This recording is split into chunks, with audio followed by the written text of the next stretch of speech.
If you're a residential real estate agent earning $200,000 a year and you want to grow your passive income, this show's for you.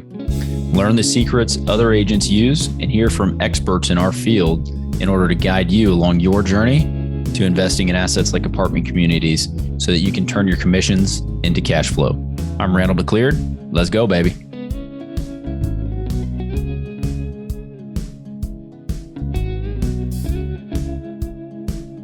All right. Welcome back to another episode of Agents Building Cash Flow. So glad to have you today. We're going to continue on our series where we're going over the questions you want to ask an operator or syndicator prior to investing in any syndication. Okay. So if you haven't heard the prior two episodes, be sure to go back and listen to those because we cover some of the basic stuff that you want to be asking. And then we're going to dig in a little bit more on some more detailed questions right now. Let's get it going. All right. So one big question you can ask, if you're looking for tax savings and tax benefits, you are going to want to ask if there will be a cost segregation study being performed on the asset. So depending on what type of asset class it is, if it's multifamily, storage facilities, industrial, that sort of thing, a cost segregation can help accelerate the depreciation that a project can obtain in year one. And especially right now, there's a thing called bonus depreciation that is 100% bonus depreciation of what's able to be charged to a deal, or I guess the tax savings that could come from that deal. And so definitely ask your sponsor about this. Is there going to be a cost segregation performed on the asset? Because there are some tax benefits that you can receive as a limited partner investing in that deal. So good to know. Again, I'm not a CPA, but talk to your CPA about it.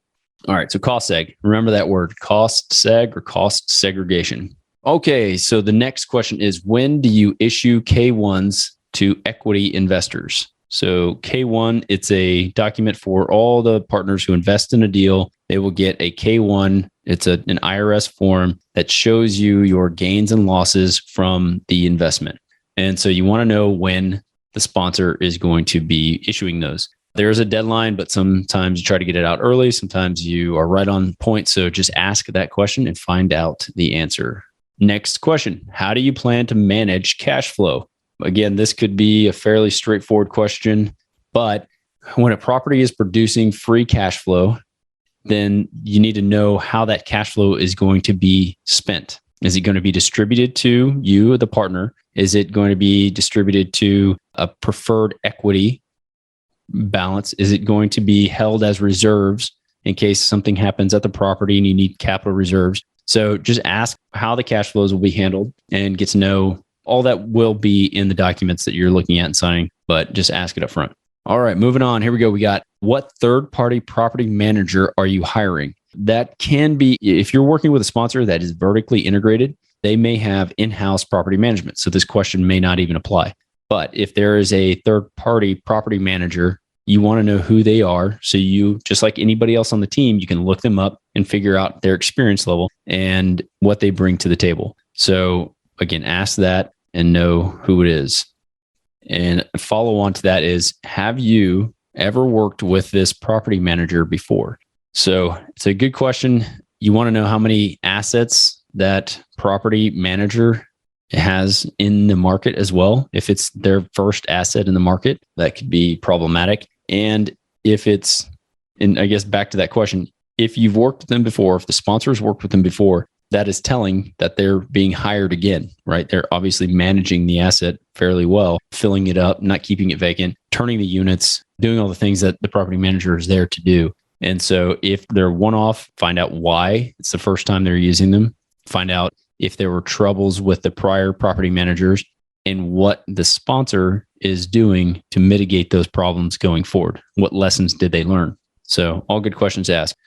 Let's see. Have you worked with a regional overseeing this property before? Okay, this is still in the same line with the property management company. The regional would be the regional manager of the property management company. They typically oversee a number of assets in a given market or maybe multiple markets. And so it's good to know what kind of working relationship the sponsor has with this property management company or somebody on the sponsor's team who has the relationship. So good question to ask. All right. What are your plans to hold your on-site manager and or third-party property management company accountable? So a lot of property management questions here. So it's easy to assume that you can hire a third-party property management company and they will do everything they're supposed to do, stay on top of the leasing, and everything's going to run smoothly. Unfortunately, that's not really how it works, and that's not how it operates. That's why asset managers are in place, and that's why we have an asset management fee, because we are actively working with a property management company to ensure that the business plan is being implemented in a timely manner, on budget, and we're making decisions in real time because we're looking at the cash flows, how the operations are actually going. So yeah, ask that question, know what the plans are to hold them accountable. All right.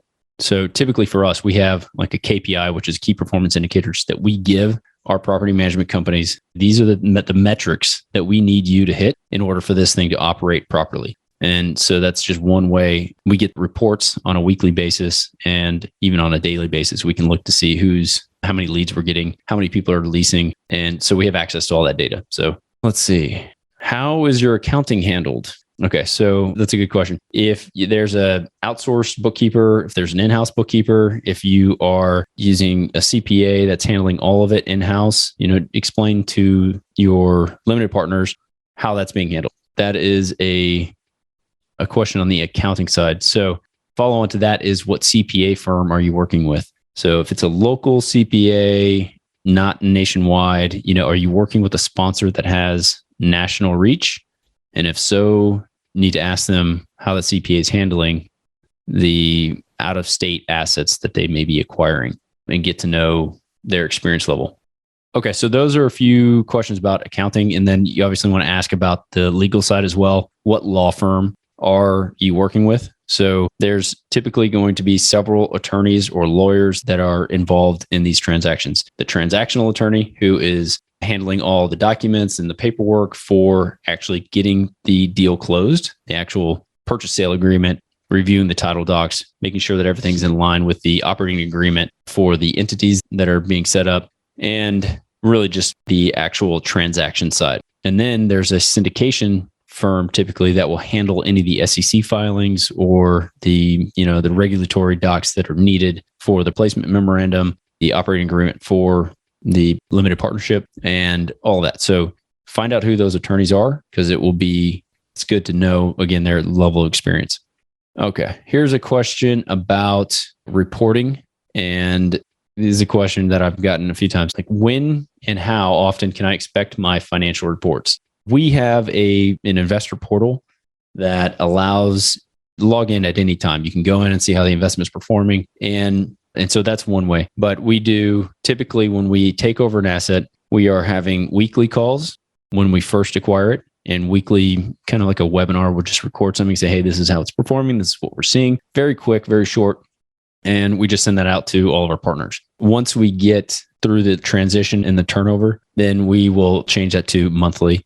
And as far as the financials go, we are striving to do distributions on a monthly basis so that you're getting reporting on a monthly basis as well. So that's kind of a follow on. When do you do distributions? That's another question you should ask.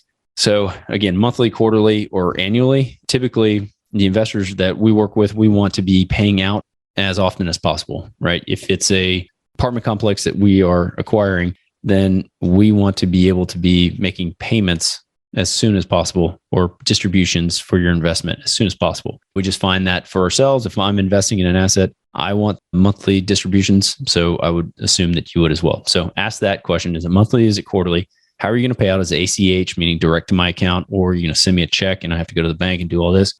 And so, knowing that is good upfront. And then what's your communication policy with investors? Frequency and method. As I mentioned, we typically will do early on, weekly, and we focus on doing some sort of webinar where you can be invited to it so you can ask questions, but it is a short, hey, this is what we did. Here's our box score for the asset. Here's how many tenants applied. Here's how many actually moved in. Here's how many moved out. Boom, boom, boom. We'll go over that. Here's how the finances are working out. Here's how much we've spent on the budget so far, repaving the parking lot, all the different things that we're working on, but it's very short and concise. And then any questions you have. So 10-minute call, 15-minute call on a weekly basis. And then after that, we'll move into more of a monthly program where we're just sending out the distributions along with an update to the asset. Move away from the webinars necessarily. Here's a question you can ask, and not sure what type of response you'll get, but it will be telling if the sponsor can communicate with you any failures or trouble they've had previously. So one thing you can ask is, what will you do to communicate issues such as performances below expectations or delays in distributions and report issuance? So if things aren't going great, it's not all sunshine and rainbows, is the sponsor going to relay that to you? You want to know that, right? And so one way you can do this in a roundabout way is simply saying, without even asking that, you can say, on a prior deal, tell me about some of the issues that you had and how did you handle it with your investors? And then that's a better way, I think, to phrase that question, just because going forward in the future, you don't know how they're going to respond. You need to know how they have responded in the past. And I guarantee you there have been problems on deals. And how do they handle it? What do they learn from it? Ask those questions. Okay, so those are some questions that you can think about when you are talking to sponsors on deals. And hopefully this has helped you get a little bit better insight on some of the things to expect with the syndication. And if you have any questions about these questions, these items, or you just want to chat with me, shoot me a comment and I'll be happy to have a further conversation with you about anything. Happy investing, and we'll catch up with you soon. Did you know that 80% of the agents we speak with got into real estate in order to gain passive income so they could obtain financial freedom and become work optional? If you want to stay up to date, the best way is to make sure you're subscribed. So if you haven't done that, go ahead and do it now. We'll catch you on the next episode.